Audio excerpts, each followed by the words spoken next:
الحمد لله نحمده ونستعينه ونستغفره ونؤمن به ونتوكل عليه ونعوذ بالله من شرور أنفسنا ومن سيئات أعمالنا من يهده الله فلا مضل له ومن يضلل فلا هادي له ونشهد أن لا إله إلا الله وحده لا شريك له ونشهد أن سيدنا ونبينا وشفيعنا وسندنا ومولانا محمدا عبده ورسوله صلى الله تعالى عليه وعلى آله وصحبه وبارك وسلم.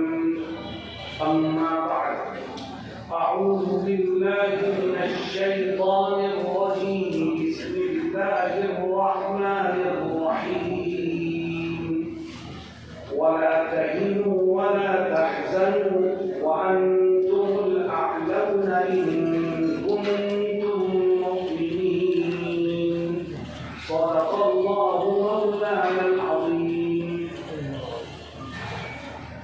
میں سب سے پہلے رب ذوالجلال کا شکر ادا کرتا ہوں جس نے ہمیں اور آپ کو مل بیٹھنے کا موقع عطا فرمایا. اللہ رب العزت ہمیں صحیح راہوں پر چل کر اپنے مستقبل کو تعمیر کرنے کی توفیق عطا فرمائے. پھر میں قاضی شہر کانپور حافظ عبدالقدوس صاحب کارگزار جنرل سیکریٹری حفظ اتر پردیش کو بھی مبارکباد پیش کرتا ہوں، شکریہ ادا کرتا ہوں. انہوں نے اور ان کے ساتھیوں نے محنت کر کے اس اجلاس کو اپنے ہاتھ منعقد کروایا. اللہ ان کو جزائے خیر عطا فرمائے. اور پھر تیسرے نمبر پر میں اپنے تمام ساتھیوں کا مشکور ہوں جنہوں نے میرے کندھوں پر پھر یہ بوجھ رکھ دیا. میں یہ پوچھنا چاہتا ہوں کہ اس بوجھ کو اٹھانے اور ذمہ داری کو آخر تک پہنچانے میں قدم بہ قدم آپ میرے مرید و معاون رہیں گے کہ نہیں؟ میرے دوستوں ساتھیوں، مجھ سے یہ کہا گیا کہ موجودہ حالات پر کچھ بولو. جمعیت کے ورکرز یہاں جمع ہیں. میں آپ کو جمعیت کے پیغامات دینا چاہتا ہوں تاکہ آپ بات کو سمجھ کر اپنے علاقوں میں جا کر اس کو انجام دینے کی کوشش کریں. دوستوں ساتھیوں، موجودہ حالات میں گھبرانے اور مایوس ہونے کی ضرورت نہیں ہے. جو اپنے خدا کو زمین و آسمان کے مالک کو جو اپنا رب مانتا ہو وہ حالات سے کبھی نروس نہیں ہو سکتا. قرآن کریم میں اللہ رب العزت کہتا ہے کہ خدا کی رحمت سے مایوس کے کافر تو ہو سکتا ہے مسلمان کبھی نہیں. حالات آئیں گے چلے جائیں گے، ظلم کرنے والے ظالم مٹ جائیں گے اور اللہ مظلوموں کی حفاظت کرتا ہے اور کرتا رہے گا. میرے دوستوں ساتھیوں، ہم بے سہارا نہیں ہیں. ہمارا سہارا ہمارا رب ہے. ہم کھلونا نہیں ہیں کہ جب چاہے کوئی ہمیں برباد کر دے. ہمارا بنانے والا ہمارا محافظ ہے. اس لیے مایوسی مسلمانوں کے دل میں کسی بھی قیمت پر پیدا نہیں ہونی چاہیے. اور میں اس وقت عوام سے مخاطب نہیں ہوں، خواص سے مخاطب. عوام سے مخاطب نہیں ہوں، جمعیت علماء کے کارکنان اور ذمہ داران سے مخاطب ہوں. عوام کو جو بات پہنچتی ہے وہ خواص سے ہو کر کے گزرتی ہے. اگر خدا نخواستہ خواص میں مایوسی پیدا ہو گئی تو عوام کو مایوس ہونے سے کوئی بچا نہیں سکتا. اور جب تک آپ کے اندر حوصلہ رہے گا، آپ کے اندر ہمت رہے گی، آپ کے اندر حالات کے رخ کو بدلنے کی قوت رہے گی، انشاءاللہ عوام بھی کبھی مایوس نہیں ہے. اللہ رب العزت کیا کہتا ہے قرآن میں؟ ہمیں اور آپ کو انہی حالات میں رب ذوالجلال تسلی دیتا ہے۔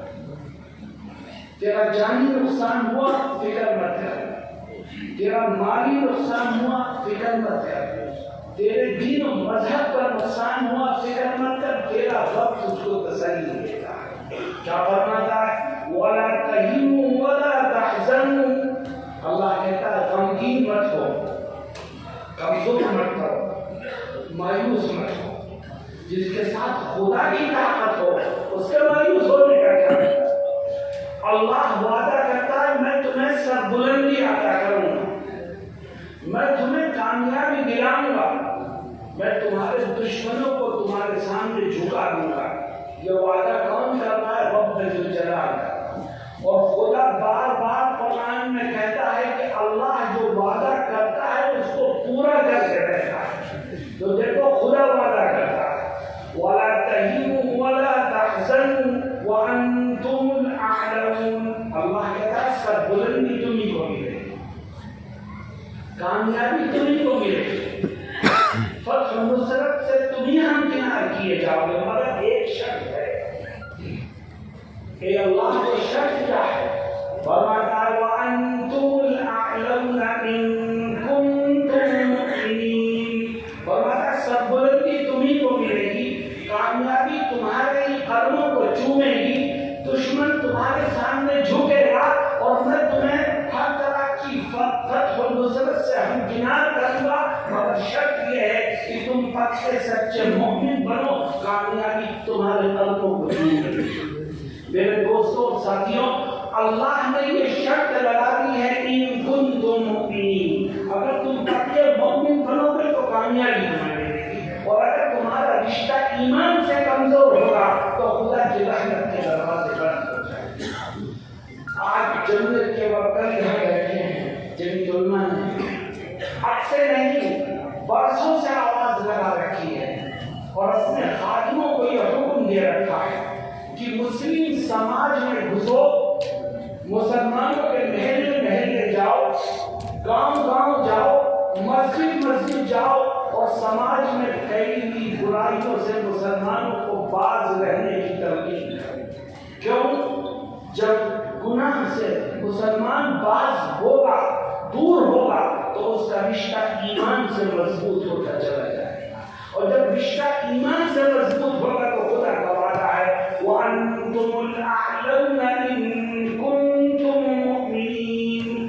ہماری اور آپ کی ذمہ داری ہے کہ اصلاح معاشرہ کے اس عمل کو، اصلاح معاشرہ کے اس کاج کو جو ہمارے اکابر نے ہم کو دیا ہے، ہم گھر گھر پہنچائیں، محلے محلے پہنچائیں، گاؤں گاؤں پہنچائیں، ورنہ تو ہوگا کیا؟ اللہ کے نبی حضرت محمد مصطفیٰ صلی اللہ علیہ وسلم ایک حدیث شریف فرماتے ہیں کہ حدیث قدسی ہے، اللہ یہ کہتا ہے کہ انا مالک الملک، اور آگے کہتا ہے ملوک الملوک بیدی، میں شہنشاہوں کا شہنشاہ ہوں، میں بادشاہوں کا بادشاہ ہوں، تمام بادشاہوں کے ملوک تو میرے قبضے ہیں۔ آپ بیٹھے رہو یہ سوچ کر کہ ہم فلاں کو ہرائیں گے، فلاں کو جتائیں گے تو حالات درست ہو جائیں گے۔ اللہ کے نبی فرماتے ہیں کہ حدیث قدسی میں اللہ یہ کہتا ہے کہ کسی کو بھی کرسی پہ لا کے بٹھا دو، کسی کو بھی کرسی سے ہٹا دو، ہوگا وہی جو اللہ چاہے۔